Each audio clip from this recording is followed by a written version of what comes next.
Allu Arjun Pushpa 2 cinema మీద ఎంతమంది దుష్ప్రచారం చేసినా దాన్ని చూడకుండా ఎవ్వడూ ఆపలేడు అంబటి రాంబాబు. అల్లు అర్జున్ గారి సినిమా మీద ఎంతమంది దుష్ప్రచారం చేసినా అది పార్ట్ 2 కదా. పుష్పాన్ని చూడకోకుండా ఎవడు ఆపలేడు. అక్కడ దాకా ఎందుకయ్యా? నందమూరి తారక రామారావు గారి కుటుంబం జూనియర్ ఎన్టీఆర్ సినిమాను చూడకుండా బహిష్కరించాలని ప్రయత్నం చేశారా? ఆపగలిగారా? అట్లాగే ఇప్పుడు ఆయన పేరు అల్లు అర్జున్ గారి సినిమాని ఆపాలని ప్రయత్నం చేస్తే ప్రజలు చూడరు. బాగున్న సినిమా ఏదైనా చూస్తారు. అరే రాజ్బాబు హీరోగా యాక్ట్ చేసిన సినిమా బ్రహ్మాండంగా చూసామా మేము? సినిమా బాగుంటే ఎన్టీ రామారావు గారి సినిమాలు బాగోకపోతే ఫ్లాప్ అయినాయండి. ఏం చెప్తాం? సినిమా బాగుంటే ఎవరైనా చూస్తారు. అరచేతిని అడ్డుపెట్టి సూర్యకాంతిని ఆపలేరు.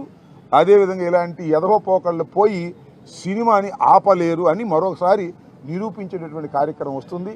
అల్లు అర్జున్ అయినా లేదా జూనియర్ ఎన్టీఆర్ అయినా లేకపోతే మరొకరైనా సినిమా బాగుంటే ఎవరైనా చూస్తారు, బాగోపోతే ఎవరు చూడరు. నాకు తెలిసి అందరూ ఉవ్విళ్ళూరుతున్నారు. పుష్ప 2 చూద్దాం, దానిలో ఎంత బ్రహ్మాండంగా ఉంటుందని అందరూ ఎదురు చూస్తున్నారు. నేను కూడా ఎదురు చూస్తున్నా. మరి థియేటర్లోకి వెళ్ళి చూడాలంటే ఇబ్బందిని నేను కూడా పుష్ప 2 ఎలా ఉంటుందో చూడాలని నాకు బాగా కోరికగా ఉంది. ఎందుకంటే చాలా అద్భుతంగా పార్ట్ 1 అద్భుతంగా ఉంది కదా, హాలీవుడ్ స్టైల్లో ఉంది కదా, అందరినీ తలదన్నే విధంగా వెళ్ళాడు కదా అల్లు అర్జును.